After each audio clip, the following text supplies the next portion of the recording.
모건 블레이즈라고 하는 사람이 쓴 글이 있습니다. 나는 치명적인 타격을 가할 수 있는 힘과 기술을 가지고 있다.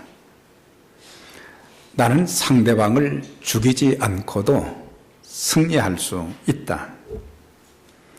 나는 가정과 교회, 국가, 그리고 그 어떤 조직도 단숨에 파괴할 수 있다. 나는 바람의 날개를 타고 여행한다. 아무리 순결한 사람이라도 내게는 무력하고 아무리 깨끗한 사람이라도 내게는 더럽다. 나는 바다보다 더 많은 노예들을 거느리고 있으며 나는 결코 망각하지 않으며 누구든지 결코 용서하지 않는다. 내 이름은 비판이다. 그런 글이 있습니다. 오늘 함께 봉독한 말씀의 주제는 비판하지 말라. 주님께서 친히 비판에 대해서 말씀을 하셨는데 누가복음 6장 37절에도 보면은 주님이 하신 말씀 중에 비판하지 말라. 그리하면 비판을 받지 않을 것이요. 정죄하지 말라. 그러면 정죄를 받지 않을 것이요. 용서하라. 그러면 용서를 받게 될 것이요. 그렇게 말씀하셨습니다. 예수님이 살던 그 당시에 이스라엘 백성들 중에는 남을 판단하고 비난하며 남의 허물을 들추어내는 자들이 많이 있었던 것 같습니다. 사실 그때만 그랬겠습니까? 오늘날도 마찬가지입니다. 다 그런 것은 아니지만 상당수의 사람들이 두 사람 이상 모이면은 나누는 대화의 초점이 거의 다 비판의 말입니다.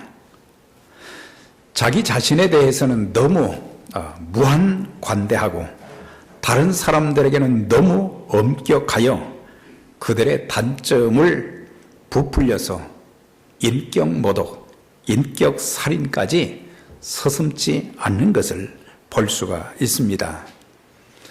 이 비판이라고 하는 단어의 뜻은 정죄, 고소, 심판이란 그런 뜻인데 여기 보면은 이것은 명령형으로 되어 있습니다. 그래서 여기에는 다른 이유를 달 수가 없어요. 누구든지 그리스도인들은 격려하고 축복하는, 세워주는 그런 자들은 되어져야 되지만 비판을 통해서 상대방의 인격과 삶을 파괴하는 그런 도구들이 되어서는 안 된다는 것을 가르쳐 주고 있어요. 우리가 바른 비판과 바른 판단을 하기 위해서는 선입견과 또한 편견을 버리고 항상 객관적인 입장에 서야 되는 것입니다.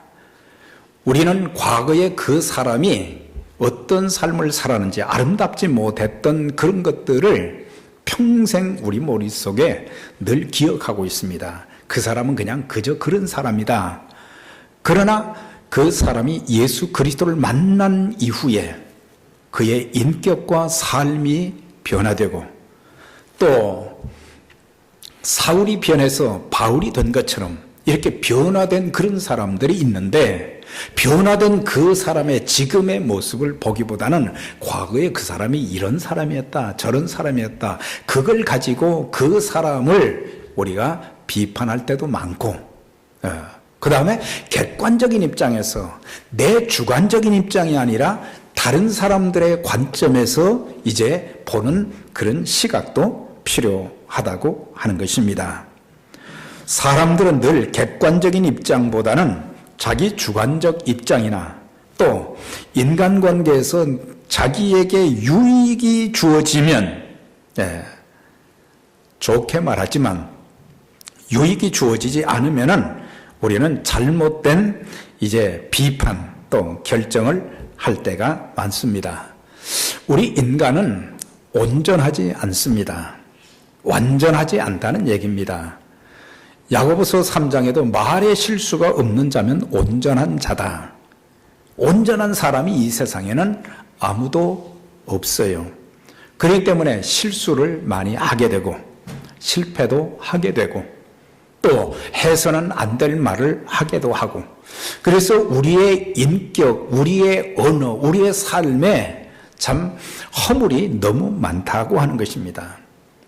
허물 많은 우리들이 또 다른 사람들을 판단하고 정죄하는 것은, 이것은 우리가 하나님의 자리에 서는 것과 똑같은 것이다. 하나님만이 완전하신 분이기 때문에 그분만 우리에 대해서 정죄하시고 판단하실 수 있지, 우리 불완전한 사람들이 다른 사람들을 비난하고 비판하고 또 정죄하고 저주하고 그런 일은 금해야 된다는 것을 기억해야 될 것입니다. 자, 그렇다고 비판이 다 나쁜 것은 아니라고 하는 것입니다. 옳고 그른 것, 진실과 거짓에 대해서는 우리가 침묵을 해서는 안 되죠. 그래서 진실과 거짓, 옳고 그른 것에 대해서 눈 감거나 침묵하라는 그런 뜻도 아니고, 진리에 대해서 우리가 타협하라는 그런 뜻도 아닙니다. 건전한 비판은 사회를 발전시키는 좋은 계기가 되기도 합니다. 문제는 비판을 위한 비판, 감정에 의한 비판, 남을 해치기 위한 비판과 정죄는 금물이다 해서는 안 된다. 우리가 다른 사람들을 비판할 때 꼭 물어보아야 될 것이 있는데, 그것은 공의를 위한 비판인가, 다시 말하면 공정하고 정의로운 비판인가, 그걸 물어야 되고, 그 다음에 내게 긍휼과 관용의 정신을 가지고 비판을 하는가, 상대방을 불쌍히 여기는 그런 마음, 또한 다른 사람들을 너그럽게 받아들이는 입장에서의 그런 비판이 되고 있는가. 그런데 사실은 우리는 비판하는 사람들 보면 너그러운 마음이 전혀 없어요. 너그러운 마음이 없다는 것은 주님의 마음을 우리가 가지고 있지 못하다, 그걸 알려주는 것입니다. 주님께서는 왜 비판하지 말라고 하셨는가? 잘못된 비판은 인간관계와 공동체를 파괴하는 원인이 되기 때문에 절대 비판하지 말라, 그렇게 말씀하신 것이에요. 우리가 비판을 하게 되면 어떤 일이 있게 되느냐? 첫째는 내가 다른 사람들을 비판하게 될 때에 내 신앙과 내 인격이 이런 정도의 수준이다라고 하는 것을 그냥 자기 스스로 나타내 보여주는 것입니다. 그래서 사람들과 대화를 하다 보면은 자꾸 다른 사람들에 대해서 비난하고 깎아내리고, 나는 자꾸 축혀 세우고, 참 그런 것들을 보게 될 때에 내 신앙과 인격이 이런 정도입니다, 스스로 그것을 폭로하는 것이 된다고 하는 거예요.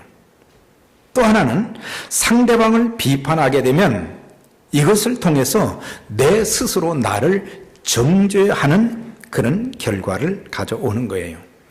남을 판단하는 사람아, 물은 누구든지 내가 핑계하지 못할 것은 남을 판단하는 것으로 내가 너를 정죄하는 것이다. 남을 판단하고 남을 비판하는 그것이 결국에는 내게로 돌아와서 나를 정죄하고 나를 비판하는 것이 된다, 그걸 말씀하고 있는 거예요. 그래서 비판은 또 다른 비판을 가져오게 되는 것입니다. 비판을 받지 아니하려거든 비판하지 말라. 너희의 비판하는 그 비판으로 너희가 비판을 받을 것이요 너희가 헤아리는 그 헤아림으로 너희가 헤아림을 받게 될 것이다.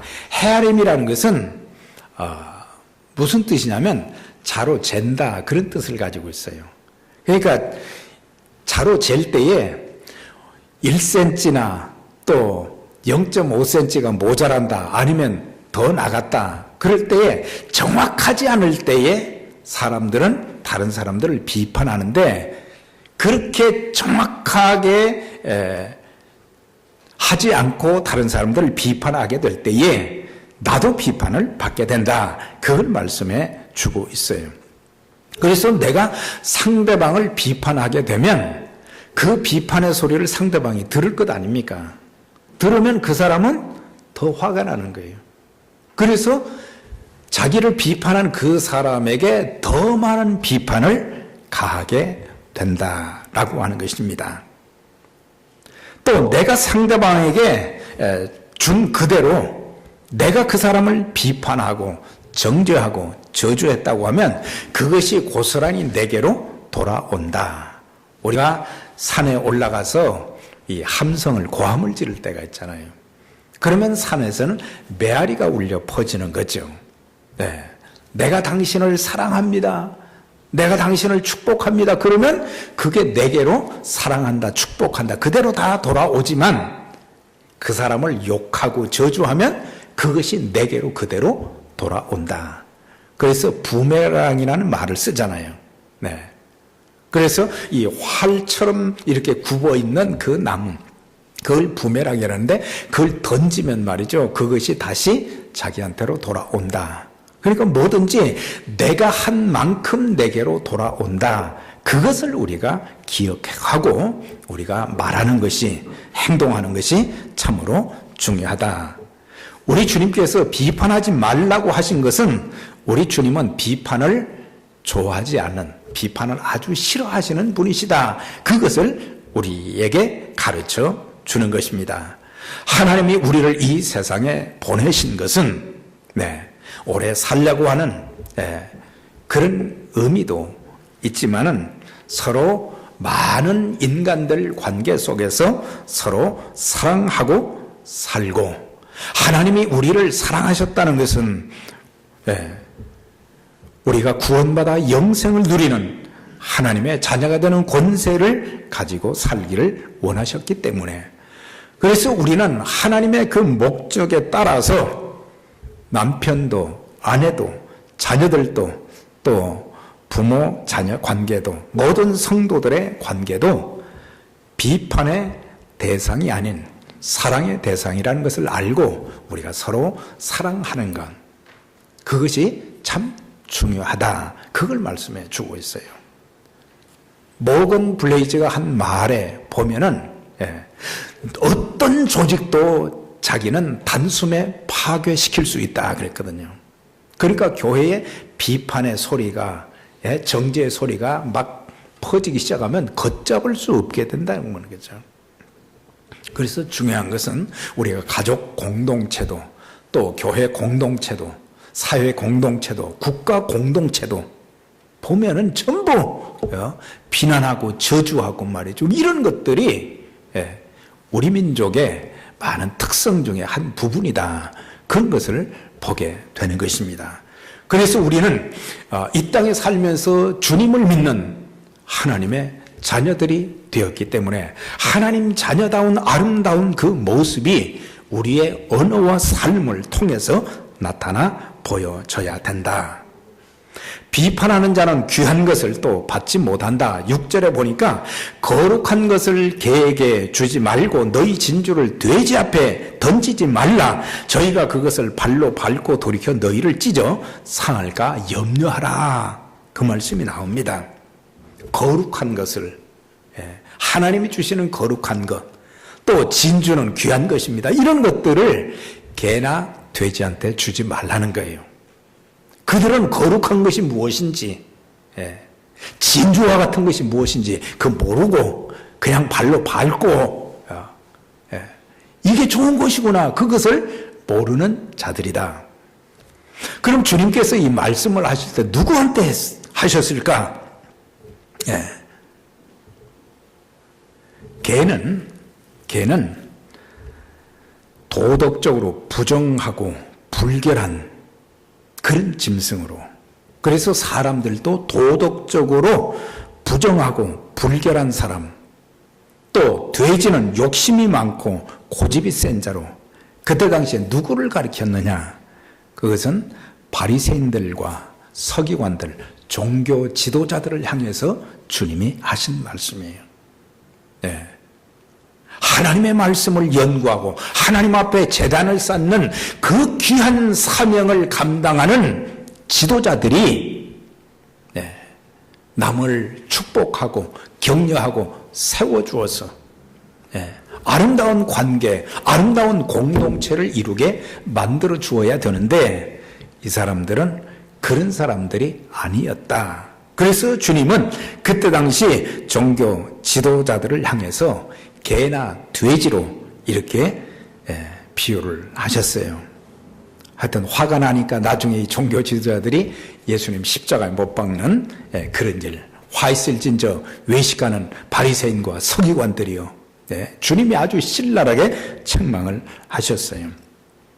그러니까 이 말은 자신들의 모습은 제대로 볼 줄 모르면서 다른 사람들만 비판하는 것을 잘하는 사람들은 거룩한 것, 진주와 같은 귀한 것들을 알아보지도 못하고 그 좋은 것들을 받을 수 있는 자격도 없는 사람들이다.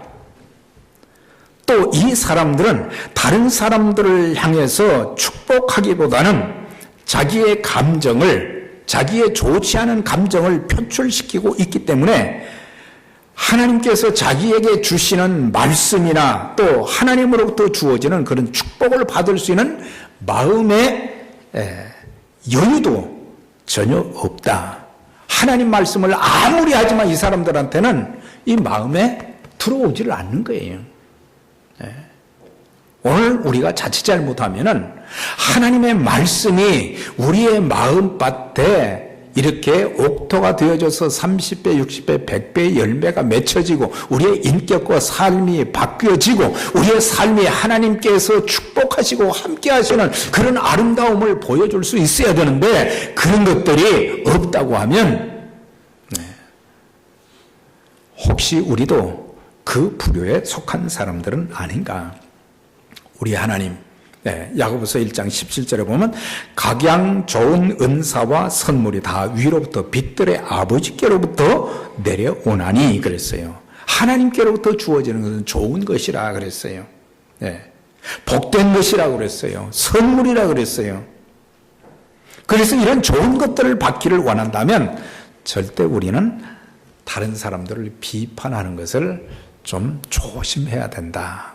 조심해야 된다. 하나님이 주시는 좋은 것들을 다 놓칠 수 있기 때문에 신앙생활을 오래 하면서도 참 주님께서 내 인생을 주관하시고 내 삶의 변화가 주어지고 내 삶에 하나님께서 하늘문을 열으시고 축복해 주시는 그런 모습들이 좀 보여져야 되잖아요.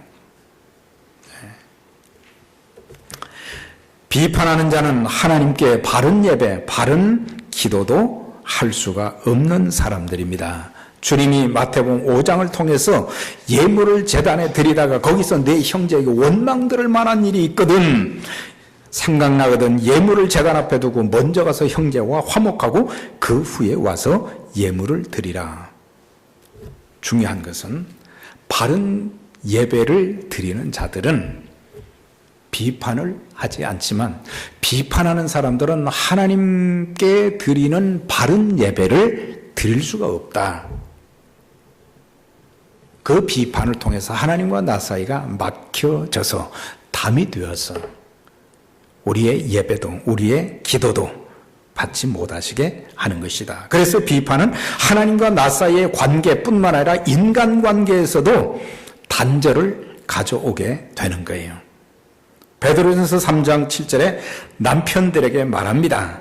너희 아내와 동거하고 저는 더 연약한 그릇이요 또 생명의 은혜를 유업으로 함께 받을 자로 알아 귀히 여기라. 이는 너희 기도가 막히지 아니하게 하려 함이라. 귀하게 여기라 그랬어요. 귀하게. 우리가 너무 이렇게 오랜 관계를 갖다 보면 사람들이 귀하다고 하는 것을, 저 사람이 나에게 얼마나 귀한 존재라는 것을 깨닫지 못할 때가 많아요. 어쩌다 한번 만난 사람과 얘기하다가 말이죠. 참 저 사람이 나를 생각해 주니까 좋은 사람이라고 그러는데, 오랫동안 인간관계를 통해서 하나님이 또 나에게 붙여준 그 사람이 얼마나 귀한 사람인가, 그걸 알 필요가 있다는 거죠. 집에서도 밖에서 무슨 일이 있어도 집에 와가지고 아내에게 말이죠, 막 함부로 말하고 그러는 것들, 힘든 삶이죠. 밖에서 여러 가지 너무 지치고 힘들다 보니까 짜증낼 곳은 어디예요? 집 밖에 없어요. 또 교회 나오는 사람들은 너무 힘들다 보니까 교회 나와서 또 투정을 많이 해요. 그 투정도 받아줘야 되지요. 받아줘야 되지만 우리 자신들이 교회 와서 투정을 하면 안 된다는 거예요. 내 마음을 다스릴 줄도 알고 성령의 도움을 받을 줄도 알고 하나님께 복 받을 것이 어떤 것인가를 우리가 알 필요가 있다고 하는 것입니다.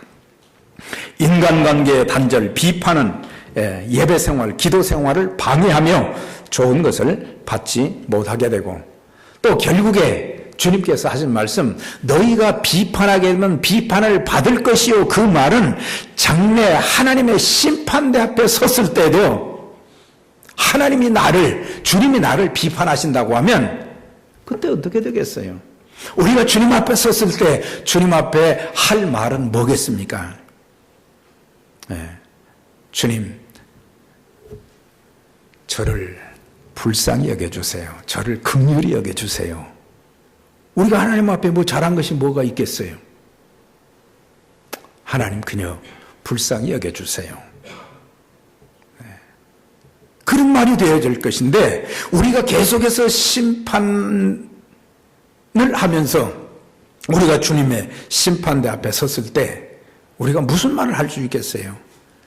그때 주님이 내가 이 세상에 사는 동안 내게 필요한 긍휼과 관용을 다른 사람들에게 얼마나 베풀었는가, 그걸 묻는다면 그때 뭐라고 답변할 수 있겠는가? 자, 그러면 이제 우리가 왜 비판하지 말아야 되는가? 그 다음에는 어떻게 비판의 자세와 태도를 극복할 수 있을까? 첫째는 자신을 먼저 살피는 지혜를 가져야 됩니다. 어찌하여 형제의 눈 속에는 티는 보고 내 눈 속에 들보는 깨닫지 못하느냐?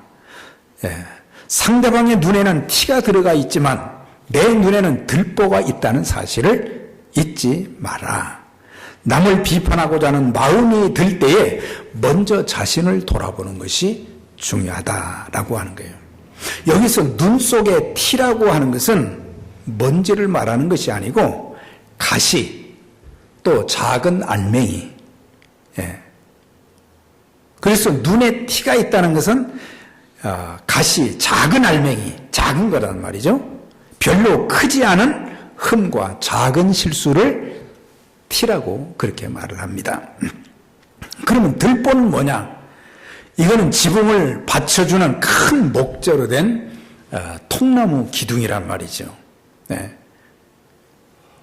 이것은 뭘 가리키냐? 자신의 큰 허물이나 잘못을 말하는 것이다. 다시 말하면 내게는 정말 사람들이 볼 때에 큰 허물과 문제가 많이 있는데 내 모습은 보지 못하고 상대방의 그 작은 실수, 돌멩이같이 작은 돌멩이처럼 그렇게 작은 흠과 실수를 우리가 말한다면, 자기 눈에 들보는 깨닫지 못하고 남의 눈에 티만 본다고 하는 것은 여기서는 정말 잘못된 것이다. 그래서 주님께서 외식하는 자여 먼저 내 눈 속에 있는 들보를 빼어라 그랬어요. 그 후에야 밝히 보고 형제의 눈 속에서 티를 빼게 하리라 그랬어요. 외식하는 자는 아까 말씀드렸지만 대부분 종교 지도자들을 향해서 주님이 하신 말씀이에요. 겉과 속이 다르다는 얘기예요. 겉은 뭐 참 꾸며서 아름답고 괜찮은 것 같은데 그 사람 속에는 더럽고 추한 것들이 꽉 차 있다는 거예요. 그래서 주님께서 사람의 속에서 밖으로 나오는 것이 사람의 밖에서 안으로 들은 것보다 더 더럽다, 그 말씀을 하셨어요. 살인과 간음과 도적과 그 다음에 남을 말이죠, 비판하고 저주하는 것, 악한 것들이 이 안에 다 있어서 그래서 그들은 뭐와 같느냐, 무덤과 같다. 그들의 속은 무덤과 같고 무덤 밖에는 회치를 해놔서 깨끗한 것 같지만 그 속에 더러운 것이 많다는 얘기죠. 우리 인간의 모습이 바로 그와 같다는 것을 가르쳐 주면서, 외식한다는 그 뜻은 위선자라는 그런 뜻입니다. 자신의 잘못은 덮어두고 타인의 잘못만을 지적하고 악의적으로 비판해서 인격모독, 인격살인하는 것, 그것을 말씀하는 거예요. 그래서 우리 눈에 들보를 먼저 빼라, 그걸 말씀해 주고 있어요. 그렇게 되면 내 눈에 들보를 빼게 되면 제대로 볼 수 있게 되고 형제 눈에 티, 잘못도 고쳐줄 수 있는 것입니다. 우리의 눈이 바르게 되어 있으면 상대방도 바르게 보입니다. 내 눈이 잘못되어 있게 되면 모든 사물과 사람이 비틀어지게 보이는 거예요. 또 한 가지는 다른 사람들의 단점만 찾아내려 하지 말고 장점을 발견하려고 애를 쓰라, 이거예요.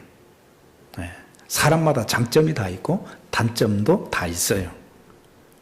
그런데 어떤 사람들은 단점만 자꾸 부각시키는 사람들이 있고, 그런데 성령의 사람들은 다른 사람들의 장점만 자꾸 드러내는 거예요. 여기서는 시간이 없으니까 집에 가셔서 가족들과 부부 사이에 이렇게 칭찬할 만한 거, 장점 되는 거 한 10가지씩 한번 얘기를 좀 해보세요. 흠되는 거, 비판할 거, 그 10가지 찾지 말고 좋은 점 10가지 이렇게 찾아보면, 아, 저렇게 귀한 분이구나, 그걸 알게 될 거예요. 꼭 그렇게 해보시기 바랍니다. 그러면서 이제 끝으로 우리는 성령의 다스림을 받는 성령 충만한 사람이 되어질 때에 우리는 비판 대신 격려하고 위로하고 이제 축복하고 세워주는 그런 일을 할 수가 있는 것입니다. 우리가 지금까지의 삶을 돌아보니까 말씀은 많이 듣고 읽었지만 말씀대로 살지 못한 우리 자신들을 많이 보게 됩니다. 우리는 형제를 사랑하지도 용서하지도 못했고 오히려 비판하기에만 열을 올릴 때가 많았습니다. 이제는 사랑하고 용서하고 격려하고 축복하며 세워주는 자가 되어질 때에 그리스도의 향기를 풍기게 되고 복음의 아름다운 도구로 쓰임받게 될 것입니다. 그래서 우리는 비판 대신, 정죄 대신, 저주 대신 서로 격려하고 축복하는 하나님의 사랑을 이제 함께 우리의 언어로, 우리의 몸으로 같이 나누면서 아름다운 공동체가 되어져서, 아름다운 가정이 되어져서, 아름다운 교회가 되어져서 참 하나님이 기뻐하시는 참 복음의 도구로 아름답게 쓰임받기를 주의 이름으로 축원합니다. 전능하신 하나님 아버지 감사합니다. 오늘도 우리에게 주신 말씀을 우리의 마음에 새기게 하시고 잘 박힌 못과 같이 되어져서 이제는 지금까지 우리의 입술이 비판을 일삼음으로 하나님께서 주시는 좋은 것들을 받지 못하고 누리지 못하는 어리석음이 있었고 다른 사람들을 상처 주고 고통스럽게 한 일이 많이 있었습니다. 이제는 하나님의 자녀된 우리 모두가 그리스도 예수의 마음을 가지게 하시고 서로 기도해주고 위로해주고 격려해주고 축복해주고 세워주는 아름다운 우리 모두가 되어져서 주의 거룩한 사역에 아름답게 쓰임받는 믿음의 가족들, 또 우리 교회가 되도록 하나님 축복해 주옵소서. 예수님 이름으로 기도드리옵나이다. 아멘.